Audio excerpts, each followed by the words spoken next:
ែនដីប្រេះរញ្ជួយមនុស្សទុកព្រួយប្រត់បាក់បែកព្យុះភ្លៀងរន្ទះមេឃគោលាន់ស្រែកមេឃខ្មៅខ្ជួលជន់ដល់ច្រើនល្មោបលងលេងប្រើកលល្បិចសេដ្ឋកិច្ចដួលរោគកាចក៏អាចផ្ដួលអ្វីប្រែប្រួលមិនស្រួលចាស់ធម្មជាតិកាចខ្ជន់ខ្ជន់ដាក់ទោសតន់ពន់ពេកណាស់ជំនន់កិលេសក្រាស់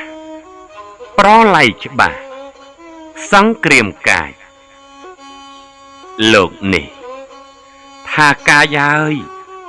មិនដេចឡើយយើងពើងកំណាចលើកចិត្តធ្វើបិសាចកាចអាក្រក់ដាក់ខ្លួនទៀតកំណាប់នេះនិពន្ធដោយលោកគ្រូអគ្គបណ្ឌិតបុត្រសាវង